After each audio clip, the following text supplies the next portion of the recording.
Putin's grip on Syria is slipping. Shocking facts you didn't know. This is the topic of our discussion today. It seems like Russia's influence in Syria is coming to an end. In this video, I share shocking facts and personal recollections about events in Syria long before the civil war began in 2015.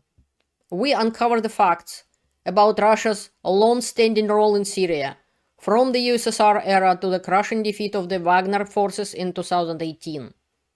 In the past few days, the situation in the country has escalated rapidly. Rebels have seized nearly 8,000 square kilometers of territory, captured advanced Russian weapons, including T-90 tanks and air defense systems, and are destroying Assad's forces while stomping on pictures of Assad and Putin. Discover how Putin's imperial ambitions have led to the near-total loss of Russia's influence in the region. Hello there, I'm Elena, welcome back to my channel Enough of Propaganda. Please like, share, subscribe, and comment on my videos if it is safe for you to do. And let's make truth available for everyone. YouTube algorithms are working that way. If somebody subscribing during watching the videos, they promote in the video and so on. So if you haven't subscribed yet, please do so during watching my videos. It will help to promote the channel and make people know the truth and facts how they really are. Just in case somebody still don't know me, I am from former USSR and Russia, but I live in Canada for over 20 years now. And I'm not an expert on the war in Syria or on Syria, but this, because of my unique experience in my life in the USSR and Russia, apparently I have something relevant to say. And in this video, you will hear things which maybe you never heard before. And not many people who actually commenting on this right now, and famous YouTubers, many of them have no idea about stuff I will tell you today. And some stuff, what I'll tell, people know already, so this is what is happening today in Syria. We will talk about this too. But I will tell you a little bit of information from previous times, which this information is relevant today. At first, let's look at the big picture. This is a post from Artur Rehi, famous Estonian YouTuber, and he actually personally knows quite a lot, partly because being from Estonia, but again, he is much younger than me and certain things he doesn't know. But not all of these pictures are from Syria, by the way, just this one. What he has to say: the attempt to ignite a conflict in the Middle East and draw Israel into it and distract the West from Ukraine turned out to be a shot in the foot for Putin. After several crushing blows to Hezbollah, Israel has greatly weakened the group and Bashar Assad relied on it. Among other things, the weakening of forces was used by rebels fighting against Assad. Government troops are retreating and Aleppo has already come under the control of the rebels. A lot of weapons have been captured, including Russian equipment. What I can add to this? So first of all, the conflict in Syria is not happened just a few days ago. And many of you probably know about the so-called Syria civil war in 2015. But even that was not the beginning. And why we need to know about the beginning, why this is important. First of all, the USSR and Russia was in Syria for many years. The USSR started it from like 70s at least, with agreements between Syria. There is a whole Wikipedia page on it. You're welcome to find it if you're interested. What I'm trying to say that I personally know Russian military officers who were in Syria way before 2015, way before even... It was either, I can't really remember the exact year, but it was on the verge of collapse of the USSR, either right before or right after. So Russian military was present in Syria, training Syrian military, and to use certain equipment. There were pilots there of many kinds. There were people who trained them using Soviet and Russian equipment at the time. And some of them might have even fought. And some of them did during certain conflicts in Syria in the past.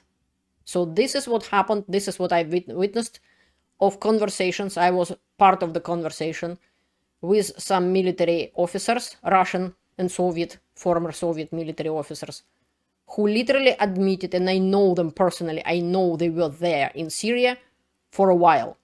And it was even either right before Putin get even into power or just right after. It was 90s, basically, the beginning of 90s, or just about right before the 90s. So the Russian and Soviet authorities used Syria as their proxy, as their foothold to put their military bases. USSR had military bases, Russia has military bases to these days in Syria, and this was the big sphere of influence in the region. USSR did it in many ways. Whatever you see right now Putin does, it's just a copy of what USSR did always. Because of the corrupt country, because of the country incapable of building a decent life for their citizens, USSR always tried to destroy their life in other countries, always tried to sow discord for years and years and years before even Putin came to power. So he didn't invent anything new in this case. He is using the USSR tactics. The only now there is internet and there are social media, which Putin used a lot, to get right into our homes and push Soviet and Russian propaganda. But USSR did it in many other ways, bribing politicians and having so-called little military groups or little limited military presence in certain countries. And Syria was one of these countries. It was important region which had lots of problems and fights in the past between different factions and so on. And USSR and Russia used it for many years. And I know this personally. I know these people who were there, who did all of this. And I want to underline that the fact that USSR or Russia was in Syria or fighting in Syria or sending weapons to Syria was not publicly known. In the USSR or in Russia at the time what I'm talking about, people had no idea that Russian forces were there. This was a secret. So whatever I knew, it was a privileged information shared in private conversations. This is why I can't really reveal my sources or anything like that, because by even now, they probably can still be punished for what they said. And it wasn't common knowledge at all. People had no idea. Soviet citizens, Russian citizens didn't even have a clue about what their country was doing and how much it was igniting fires in other countries and doing some destructive work just to destroy other societies and other countries. We didn't have a clue. We didn't know. The conversations I mentioned happened way before I moved to Canada, which was the beginning of 2000s. Before the war in Ukraine, before even the war in Georgia. So let's say a couple words about Syria and civil war in 2015. And you're welcome to read the whole article in Wikipedia. I wouldn't bother with this because the only important thing is to know that in 2015, the war in Ukraine was already going for a year. Russia attacked Ukraine without any provocations in 2014. I have whole playlists on this. It's called War in Ukraine 2014. About 6 videos on Crimea and a big video on Donbass and many others. So at the time, Russia was starting to get some sanctions and some sort of a unfavorable look to Russia from the West, even they completely failed to defend Ukraine at the time. But what was happening? Russia was trying to throw another stick to the dog, as I call it. I have a video about this too, and some articles on the matter. When your dog is trying to chew your shoe, you try to throw the stick to the dog just to distract him from eating your shoe. This is exactly what happened. So Syria was one of those sticks. Look here, look at Syria, don't look at Ukraine, don't help Ukraine. Nothing interesting going there anyway. So Russia literally tried do a lot of things to distract the world from what is happening in Ukraine. So Russia can push their propaganda that there are some sort of separatists in Ukraine. And I researched the war in Ukraine a lot for over 10 years since the very beginning. I'm not specialist on war in Syria, but I am specialist on the war in Ukraine. And this is how it connected to the war in Ukraine. The war in Syria was partly for Russian dominance and partly for the destruction of the world from the war in Ukraine. And Syrian Assad regime was failing. And then Russia launched a military intervention in support of government of Syria in September 2015, shifting the balance of the conflict. This is true. This is what happened. And at the time, the so-called General Armageddon Surovikin, this is what he was doing, the butcher of Syria. They literally leveled Aleppo, the capital, not the capital, but one of the biggest cities in Syria, with bombs. And after that, Russian tanks was driving around the rubbles and shoot at everything or everyone which is coming out of the rubbles. Syrian regime gassed their own people, used chemicals, and forbidden by the international law to gas their own people. Even Hitler forbid his troops using gas during World War II. Yet Syrian government did it, and Russian supported it. And after the bombing, they gassed people who was hiding in the rubbles, and they was driving around see how they're running out. And whoever running out of the rubbles, they were shooting at. If a dog show up, they shoot a dog. If a child show up, they shoot a child. Anything what moves. This is what Russia did in Syria. This is what Russia is doing in Syria today. Again, I'm not talking about chemical attack, I'm talking about bombing the civilians. And we will talk about it just in a second. At the time, as always, Russia was lying and pretending certain things isn't happening, certain troops isn't kinda Russians. So these guys were Wagner group. It's not their picture, but they were Wagner group fighting in Syria, which was a Russian army. I have videos on my channel where Putin admitting that from the very beginning and creating of this group, they was always paid by the Russian budget and Russian taxpayers. They was completely and fully financed from Russian budget. So they are a Russian army. So if you want to see what happens if Russia will attack NATO and will fight with NATO, you have to look at the Battle of Hasham in 2018, February 7th. And I have the whole video on that. This is how modern warfare is conducted. This is what happened when a little Pomeranian dog is humping on the leg of the NATO.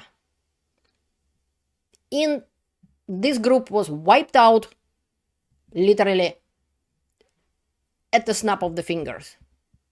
This is what happened, and this is the video on that. I won't comment on it anymore. Rehi is aware that Syria was an important stronghold for Russia in the region, from where operations in the Middle East and Africa were coordinated.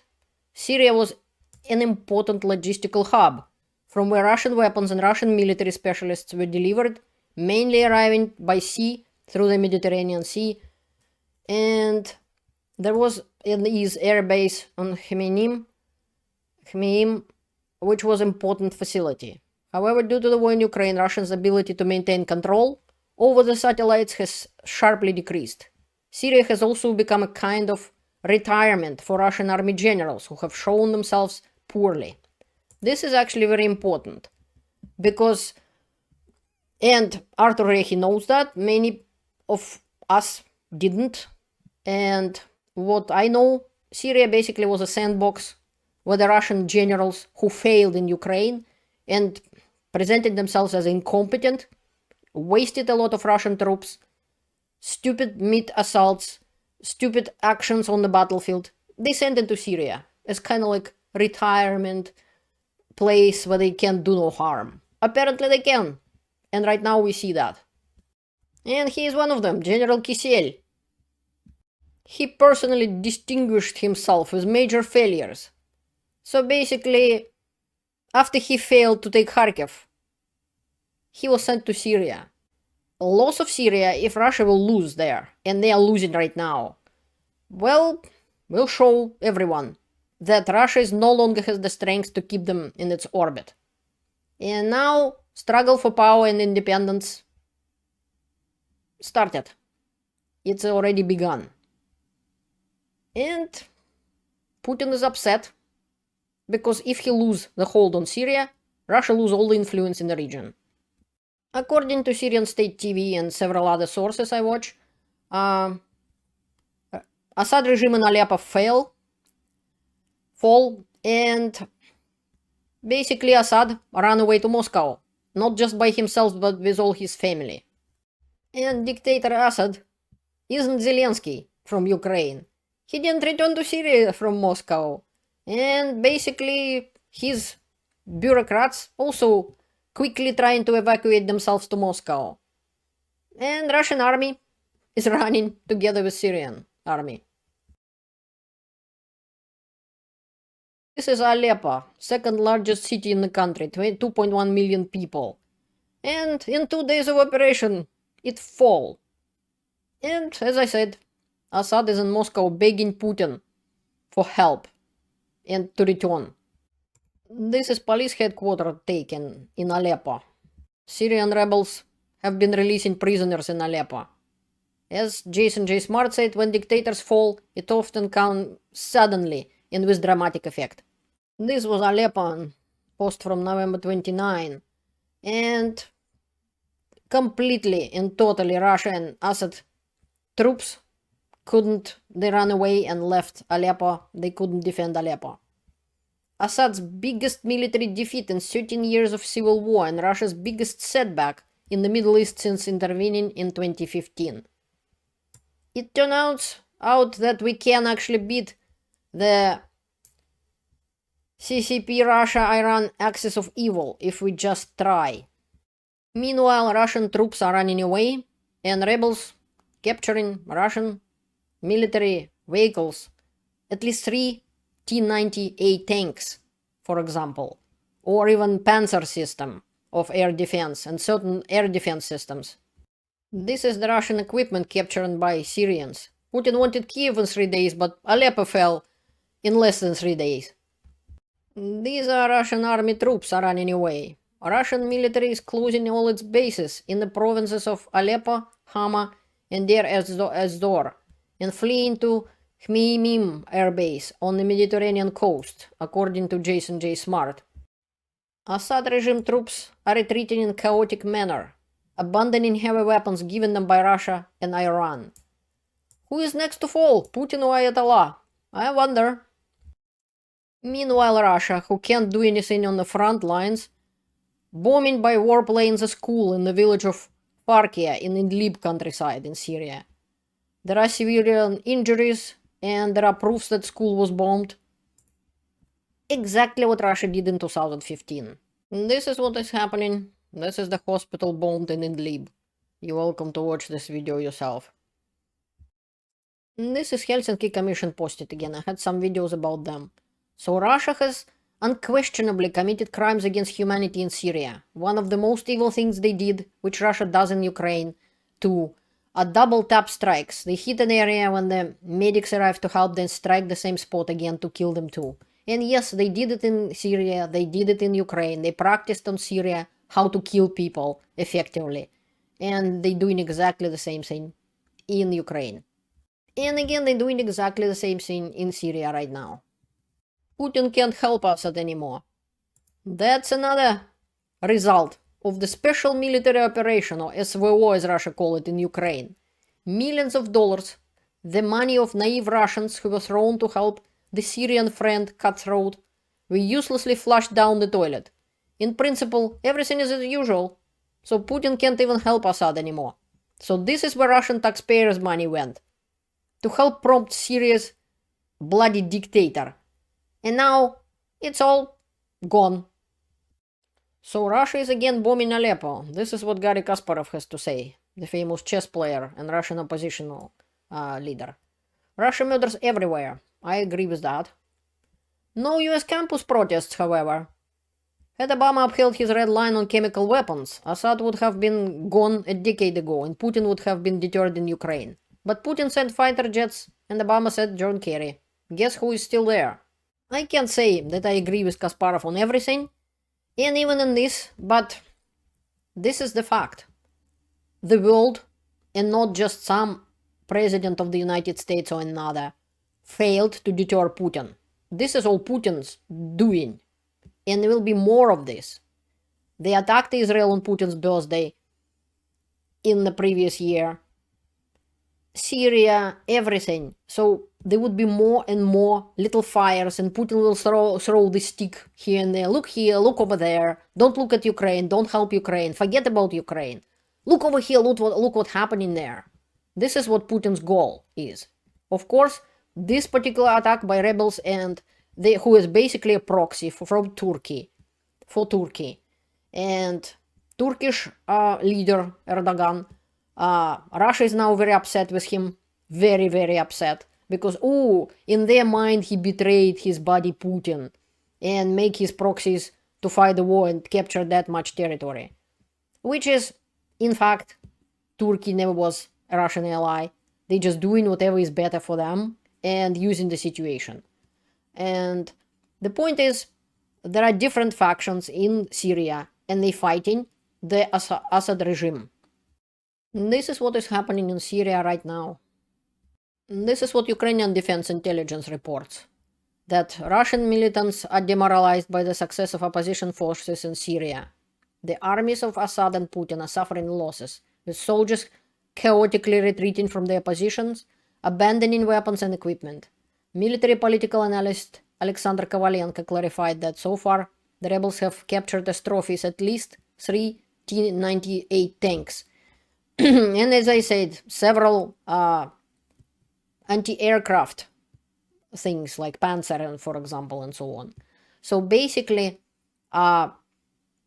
people trying, there's some countries who are using proxies trying not to give them that kind of weapons because, first of all, they don't know how to operate it. They could knock down civilian airplanes, or at some point, if they will get upset with the country whose proxies they are, they might use it against them and so on. But now these guys capture it and probably will learn how to use it and stop Russia from bombing their schools and hospitals, which Russia is doing right now in Syria, in Ukraine, and because they have not been stopped in the past.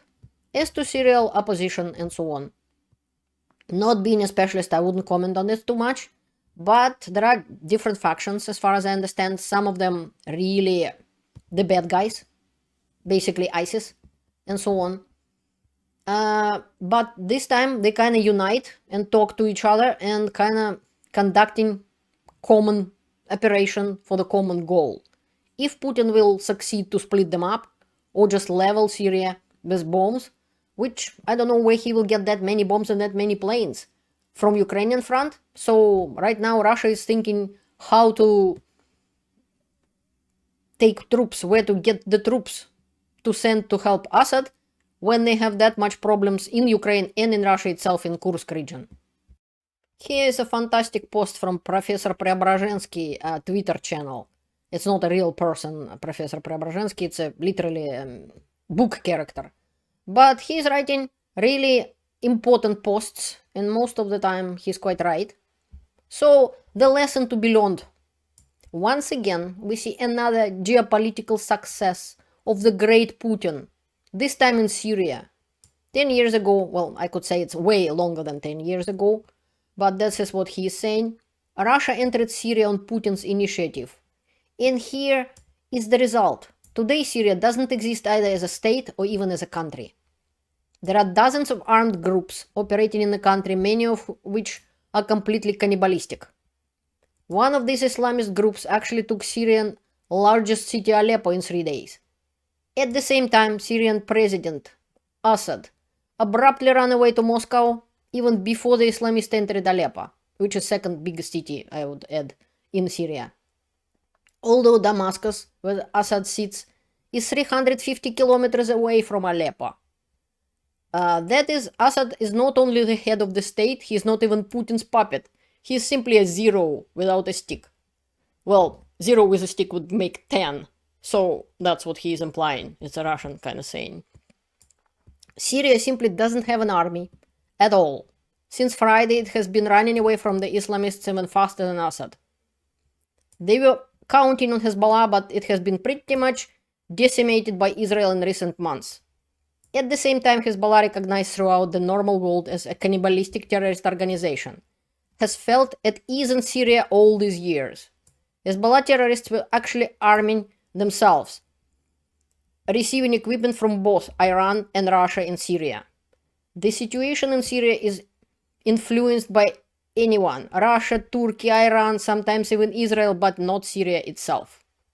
The official government controls nothing and has no real levers of control. That is, in the time has passed since Russia's arrival, Syria has turned into a territory deprived of any statehood and sovereignty, divided between a huge number of terrorists and bandits. We can only guess what fate of Syria would have been if it had not fallen under Putin 10 years ago. Or hadn't been under the Soviet Union for years before that, I would add. But we clearly see what happens to Syria after Russia's arrival. Syria is gone. And I agree with that. This is from channel Our Canada. Great strategist and a military commander. He could not take Kiev in 3 days, but he managed to lose Aleppo in 3 days. So everybody who's thinking Putin is smart, genius, playing geopolitical chess, he's just simply a loser who using Soviet Union tactics, propaganda to prop him up. Russian economy is collapsing, and that's not me saying that. Not even oppositional leaders like Vladimir Milov or Professor Lipsitz. This is saying Elvira Nabiulina, the chief of Russian Central Bank, that Russian economy is collapsing, inflation is uncontrollable, and nothing she can do. Great achievement, Putin. And now his regime in Syria collapsing, which I hope it will collapse completely. I can say I support certain fractions or this and that. I don't know enough about Syria for that.